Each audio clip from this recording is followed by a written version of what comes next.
Come and watch till the end. Monolith, a futuristic automotive brand, advertises at the start of the film.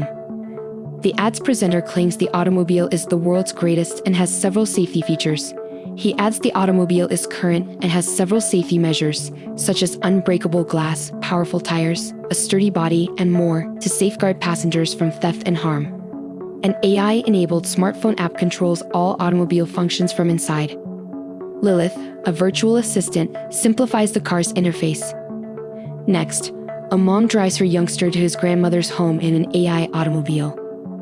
Lilith, the AI assistant, tells us Sandra is the mother and David is her 2-year-old kid. Carl, her husband, pilots. He was too busy to join. The automobile can weigh each passenger. After finishing his work, Carl contacts them to say he misses them and is at the central airport. Carl bids farewell when the doorbell rings. Sandra offers David her phone to distract him as he acts up. Sandra stops at a roadside patrol station. She then diapers David in the restroom as several females giggle. The petrol station's food shop sells Sandra's son's favorite treats. Sandra watches a vehicle break in while paying at the desk. She does not concern since she can lock the vehicle with her phone. Sandra did not notice David's departure since she is too busy gazing about. She cries and searches the grocery store when she discovers David is gone. She hurries out and phones a stranger thinking David is with him. She is terrified until she discovers David with the same 3 ladies from the restroom. Sandra gets David in her vehicle and activates vault mode immediately. She relaxes as this distracts her from the outer world. Sandra's mother-in-law's home is still far away after leaving the petrol station. On the lengthy trip, Sandra phones Jessa to check in. Jessa calls her from a major airport hotel. She informs Jessa that she and Carl are hotel guests. Sandra's friend's infidelity with her husband breaks her heart. She is so upset that she does not go into her mother-in-law's home. Carl ignores her calls and seems busy. Sandra grows weary of the falsehoods and takes action. She seeks Carl at Lex. She passes a sign indicating Los Angeles is 320 miles away. After a time, Lilith, the clever AI, informs them that a large accident on the main highway will delay them considerably. She then advises Sandra to take the shortcut. The AI also believes the route is practically deserted and has few people.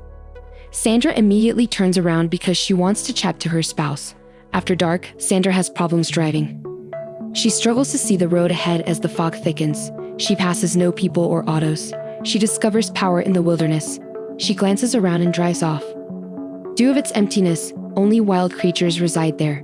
Sandra gets worried and strikes a deer crossing the road because she loses focus. Sandra usually offers David her phone when he cries. She immediately exits the vehicle to check on the animal, but it seems to be dying. Sandra cannot move her vehicle since the deer is trapped under the front. Sandra forgets she left David in the vehicle while she investigated. David accidentally opens the AI vehicle app while toying with his phone. He switches on the car's vault without Sandra knowing. This feature shields residents from noise and danger. Sandra attempts to open the door, but it is too late. Sandra gets locked out of the vehicle, so she asks 2-year-old David to turn off the vault mode. David cannot comprehend a word she says, so he plays with the phone. Later, Sandra freaks out and yells at the youngster, scaring him into dropping the phone beneath his seat. Sandra discovers that the Monolith car's features are functional. Sandra cannot scratch the window glass with a rock. After realizing her attempts are futile, Sandra tries something different. She returns to the substation. She reaches the station after walking. She leaps the fence and shouts for rescue. She gets no response, and the station seems vacant. Sandra finds what she needs in a room. She packs a screwdriver and a flashlight for nighttime usage. She sees a strange beast pursuing her out of the substation. Sandra hurries back, but a dog bites her. She tried hard to frighten the animal, but it did not care. Sandra hits the automobile with the wrench as a final resort. The coyote flees when the alarm sounds. Sandra observes David struggling to breathe. She calms David, who breathes again and falls asleep. Sandra falls asleep on the car's hood after contemplating. Sandra wakes up at dawn the following morning. She rushes to the vehicle to check on David. David's hunger and thirst make her assume he is exhausted. The automobile displays the outside temperature, which is progressively increasing. Sandra's isolation is a curse. Sandra continues to seek therapy. She walks far despite being thirsty.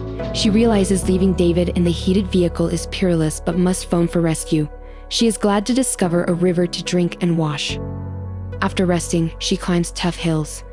After trekking many kilometers, Sandra sees a plane at an abandoned airfield. The emergency cooling fan activates immediately when the Monolith car's temperature rises. Sandra discovers drunken beverages, a gallon of petrol, a lighter, and 2 spare aircraft tires in the plane that was left behind. She drinks and gets what she needs. To obtain aid, Sandra sets fire to the 2 tires using gasoline. She fills the gallon with river water. Sandra slowly returns to David. Next, Sandra runs to the vehicle and finds David weak and red.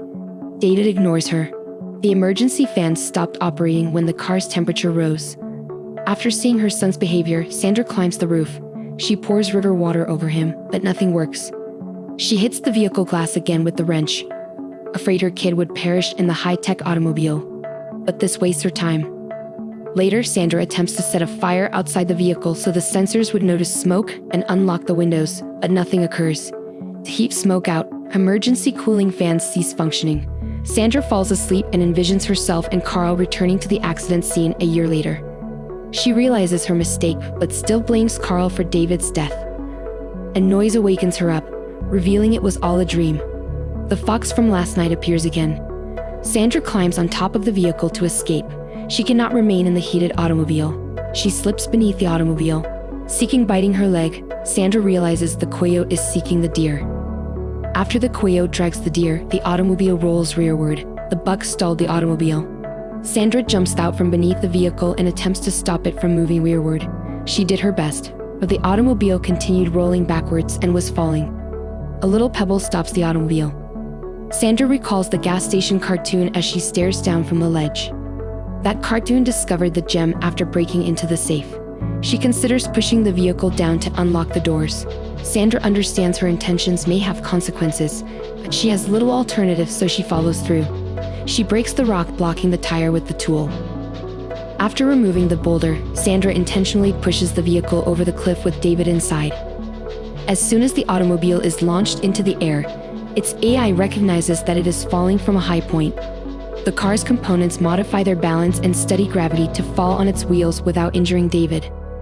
Access an accident, the vehicle turns off vault mode to let rescuers access. Sandra descends the cliff and approaches the automobile after it crashes. The automobile seems like it was placed there despite falling from a considerable height. When the locked door unlocks, Sandra hurriedly pulls David out of the vehicle and opens his garments to cool him off. Sandra leaves immediately after seeing David's illness. All systems are reset before Sandra drives. Sandra uses Lilith to set the vehicle in severe off-road mode and ascend the cliff. The rugged automobile climbs the steep slope easily. Sandra somehow reaches her side road and rushes to the hospital. The movie ends with Sandra and David in the hospital. David is connected to various tubes on the hospital bed next to Sandra. Sandra looks concerned about David before he calls her mommy. The end.